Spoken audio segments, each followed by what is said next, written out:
Fixed gear is about minimalism, right? How minimal is enough, and where does a fixed gear bike stop being a bike and go into abundance? If there's a one thing where I draw the line where it becomes too much on a fixed gear bike, it's if you add a derailleur. In this fixed gear Q&A, we'll talk about dealing with snooty cyclists plus more coming up. What's up? I'm Zach Gallardo. Life is short, but don't make it shorter, so be sure to ride your bike every day to be reasonably dangerous, and consider subscribing and hitting the like button so YouTube can know to recommend you more fixed gear and cycling videos just like this one. And thanks to Wabi Cycles for sponsoring this video. If you want to learn more about the only bike that I ride and own, consider sticking around to the end of the video to learn more about Wabi Cycles. Hey Zach, I banged my head into the windshield of a car and it was broken. Luckily, my head is sort of okay now, but the bike is totaled. When was the last time that you crashed and how did it happen? Luckily, I've never had a serious crash. Last time I crashed was back in July when I was in Taiwan, and that time of the year is their rainy season.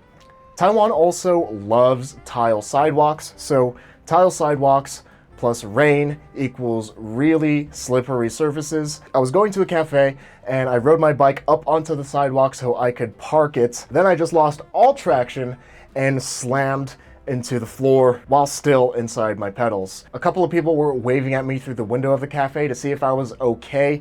I gave them a thumbs up. While I was okay, I can't say the same for my pride.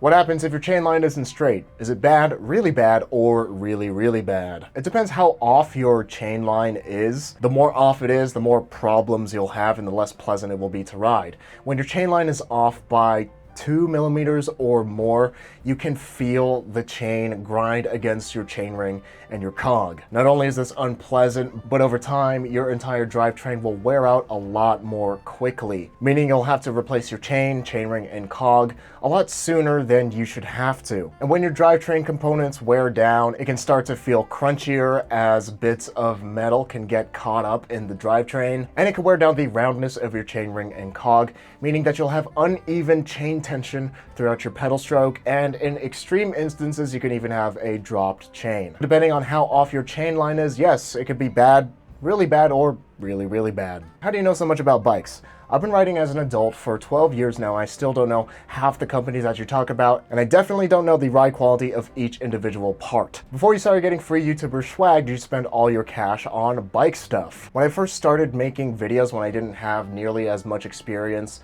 as I do now, I actually didn't talk a whole lot about individual bike components. And the components that I did talk about were ones that I had experience with. And a lot of my earlier videos cover cycling tips and tricks and the cycling culture. So most of my earlier videos were about things that I was in the process of learning and wanted to pass on to other people. And the way I learned these things was, number one, reading Sheldon's Brown website like over and over again and looking something up on there whenever I had a problem. And number two, reading and spending way too much time on bike forums. And number three, talking to people about their experiences and learning from them. So back when I started riding in 2012, the fixed gear scene was a lot bigger. There was a lot more people riding. And when I immediately fell in love with fixed gear riding, pretty much every waking moment of my life was either talking about, reading about, or riding and building bikes. My friends rode and we would build bikes together, and we would continuously swap parts with each other and always be on Craigslist looking for new parts just to try out because we want something different. The fact that a lot of my friends were riding and also building up bikes just for fun made it easy to try out different components. I'm going to try out this crankset for a month. I'm going to try out these wheels for 6 months. And that's how I accumulated experience in the beginning. How do you manage to keep your bike so beautifully clean, especially when you're traveling? 2 words: movie magic. I've actually become a lot worse at cleaning and maintaining my bike ever since I started traveling long term. And pretty much all the shots that you guys see of my bike are right after I cleaned it. I'll clean the bike and then I'll stockpile on a few shots. I typically like to clean my bike about once every 2 weeks, but now that I'm traveling, it's actually been more like once every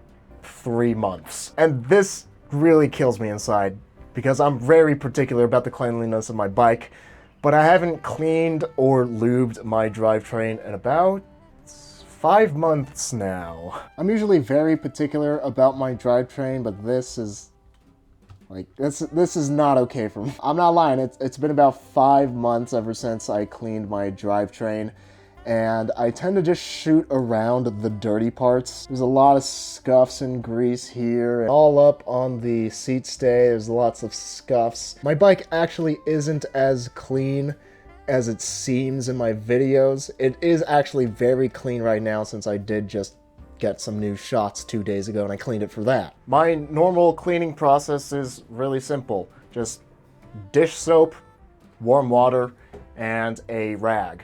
And then for the drivetrain, use degreaser with a dirty rag and then re-lubricate with a cleaner rag, wiping off all the excess. Spending about 20 to 30 minutes once every 2 weeks should be enough to keep your bike clean and running smoothly. And if you want more tips for bike maintenance for lazy people, consider checking out this playlist. I like to at least try to keep my bike clean because after I clean it, it just runs a lot more smoothly and I get a lot more excited to ride it. I got my second fixed gear this month and I put brakes on it because I had an accident 3 years ago. Why do some people think that putting brakes on a fixed gear immediately makes them a newbie rider? They think I don't know how to skid, but I know how to do it. In short, because most newer riders ride with brakes, and if you ride brakeless, that usually means you're more experienced. Does that mean you or I are inexperienced because we ride with brakes? No, but that's a generalization that fixed gear riders make in order to give themselves a pat on the back for riding brakeless and to feel like they're a hardcore badass. It's honestly just a macho thing that immature fixed gear riders like to do, or in other words, it's a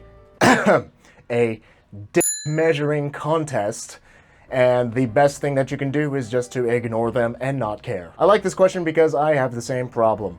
How do I get my friends to ride with me, or how do I find group rides? I don't have social media. If your friends or family really don't want to ride bikes with you, no amount of convincing is going to change their mind. Do you have fun?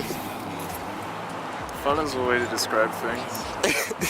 What I do is just, I ride my bike by myself, I have fun by myself, and when they see that I'm having fun and there's an opportunity for us to ride together, then sometimes they'll join me. It's important to note though that they probably aren't at the same level of love for cycling as you are, and so cycling in itself may not be a big enough push for them to go out and ride bikes with you. So when I ride bikes with my friends, I say, hey, I'm going to this restaurant, I'm going to this bar, I'm going and get ice cream. You want to come and ride bikes with me? And usually that has a much greater chance of them saying yes and coming out to ride with me, rather than just saying, hey, I'm riding 60 miles. You want to go, son? Because no, of course they don't want to go. They ride their bikes maybe once a month at best. So make it fun, make it about spending time together, and don't put so much emphasis on the ride. But if you want to meet other people who share your same passion for cycling, bike shops are an excellent way to do that. Bike shops serve as a hub for the cycling community, and they tend to know the group rides or who to contact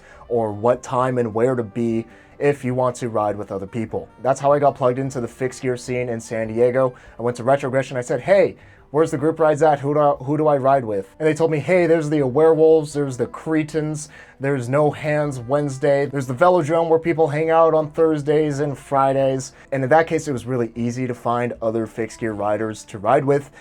The hardest part was showing up. So once you do find other people, it's really important to actually show up. And yeah, all of you in SD, that's something that I wish I did more of. I want to go on group rides with the local roadies club. The problem is I can't afford a road bike. A fixed gear bike seems like a cheaper option, but I'm afraid that I won't be able to keep up, especially since I'm new to cycling. Weak legs, XD. Any thoughts or advice? Yeah, talk to your local roadie club and ask them your questions, because I'm just some random guy on the internet and I don't know what that club looks like. After you do that, it's important to know your limits as a cyclist, since group rides are usually categorized by speed and difficulty.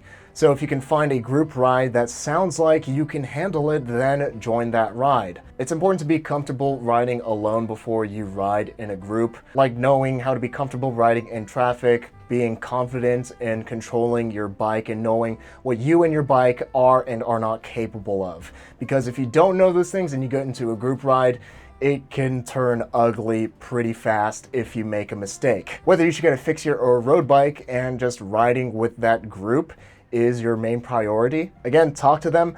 Most groups don't really care as long as you can keep up though. My advice is to ride whichever bike that you like. And if a group of cyclists is going to ostracize you because of the type of bike that you're riding, those are probably the last people that you want to ride with anyway. That's it for this Fixed Gear Q&A. If you want to have your questions answered, be sure to keep an eye out for the post on YouTube towards the end of each month. This is my last video for a couple weeks because tomorrow, as of recording, is Christmas Eve and I'm going on vacation. But don't worry, I actually have some videos lined up ahead of time, so you won't even notice that I'm gone. Merry Christmas, Happy Holidays, Happy New Year, plus whatever you're supposed to say. And if you're thinking about treating yourself to a shiny new bike for the new year, our channel sponsor, Wabi Cycles, is the epitome of what makes cycling fun. Every one of Wabi's design choices are meticulously made to give you the purest ride quality for the money. And Wabi executes those choices perfectly with master craftsmen right here in Taiwan and a friendly bike shop in Denver, Colorado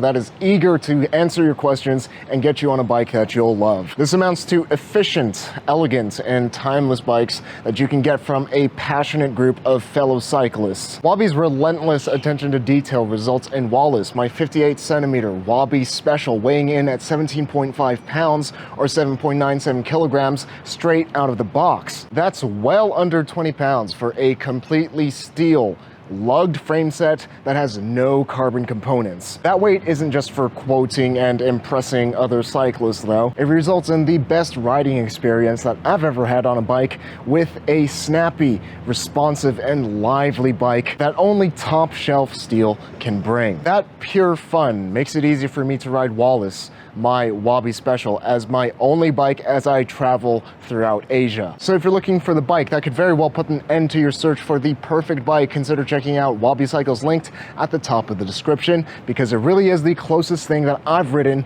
to the perfect bike. And Fixie famous shout out to Stand Strong 108 and these people for helping to make these videos possible through their support on Patreon. And stop watching me right now if you haven't ridden your bike yet today, because life is short but don't make it shorter. So ride your bike every day to be reasonably dangerous.